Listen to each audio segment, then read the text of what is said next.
Joburg South residents don't want the relocation of Marshalltown fire victims to happen. They were supposed to be moved to the vacant government land near the suburbs of Glenvista, Glenanda, Kibler Park, Alveda and Mayberry Park. However, this decision has been met with fury by residents. Let's get the latest on this from Ward Councillor Matsobane Sekhu. Councillor Sekhu, thank you so much for joining us on SA tonight. It's great to speak to you. Let's start a little bit from the beginning. How did you learn of the City of Joburg's intentions to relocate displaced communities from the Marshalltown fire towards 125 and 23? Good evening to you and the viewers out there. On Wednesday, the 4th of October, I was called by one of the city officials that they are planning to move those displaced people from the inner city to the area. And then my question was, how come I have not been consulted on this? And most importantly, the ratepayers who are the residents of the area, because this might affect them directly as the ratepayers in the area.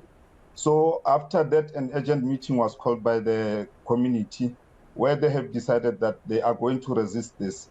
So yesterday there was a protest, and I have to make it clear that the protest was very peaceful. There has not been any acts of violence or damage to the government property.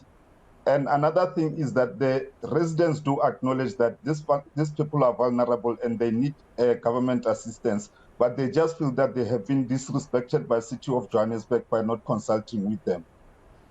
So aside from the lack of consultation, what were the concerns from residents about the relocation of these displaced people to these various suburbs? Yes, that also came from the community that they are going to put these people on the plot, and then what kind of structure or structures are they going to build on that plot? Second of all, how are they going to provide basic services such as water, sanitation, and electricity, because the area is just an empty plot and then there are no facilities at the moment. And if it's temporary, how long is it going to be temporary? If you remember, in 2017, the Cape York building in Hillbrow caught fire. The victims were moved to a temporary accommodation at the Wembley Stadium. To this day, those people are still there temporarily for ages. So those are the questions that the community wanted to know, that if you are saying you are going to put people here temporarily, how long is temporary? Because we can see what's happening at Wembley. And they also wonder what are the conditions at Wembley Stadium at the moment as we are speaking. So, hypothetical situation, we know that the City of Joburg and the Housing Department has now said that court order to move them to these suburbs is not going to be implemented. They're going to go somewhere else. But would the community have been happy to welcome these people, given the fact that they acknowledge that they are vulnerable, they need somewhere to go, if there had been consultation, if that consultation had happened and there were answers to these questions about the length of time, the provision of basic services, would the community then have said, great, on those conditions, let them come?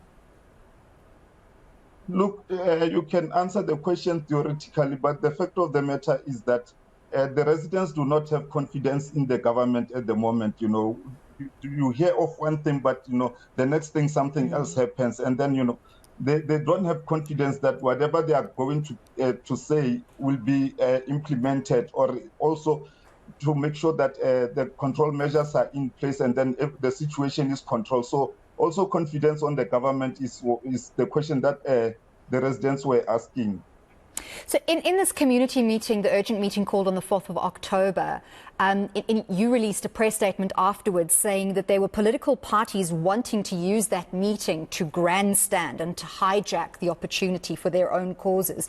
Which parties are you referring to? And tell us a little bit more about exactly what happened. Look, there was a political leader from the Patriotic Alliance, Mr. Mackenzie, who wanted to speak at the meeting. So the question that the residents were asking themselves was, in which capacity does he want to speak? Because it's a community thing and he's not an employee of City of Johannesburg, neither does he hold any executive positions in the City of Johannesburg. So why does he want to speak? Because this is a community matter and not a political matter. So Patrick Poppy, the Executive Director of the Human Settlements Department, stated that court judgment received by the City of Johannesburg to relocate affected beneficiaries of the inner city fires and structural conditions will not be implemented. They're going to find alternate land to house these people. It's very rare that government changes their minds based on community protest. What reasons did they give you for changing that decision? The change of the decision was just what the community did in saying that, we are going to protest against this because the government won't listen. And then the only thing that we will do is just to protest, and we will protest again if they change their mind and say they will bring the people back. So basically what I'm saying is that, for the community to bring those people here, it's a no. Tell us about the area that makes it so special that the residents in this area want to protect it.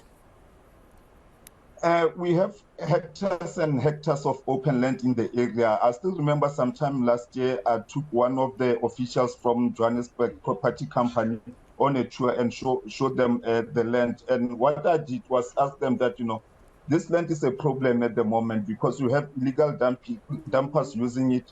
You have all kinds of crime happening. We find dead bodies on those empty lands. So why don't, as the city, we lease it out to people, businesses, so that, we can have people occupying that land legally. And they can use also that land, to generate some income for the city and run businesses, create jobs. So that's what's special about that land. It's also on the R82 and Swartkopi. So those are your main routes from Val and also going to Alberton and so forth. So it's at the border of Ekurhuleni and Midval, basically the land. So it can be used productively to benefit the people. I think this can certainly be counted as a victory for those communities. However, a plan still needs to be made for the displaced residents of the Marshalltown fire. We do thank you for speaking to us on SA Tonight and clarifying the situation from the community's perspective. That was Ward Councillor of Ward 125, Matsobane Sekhu.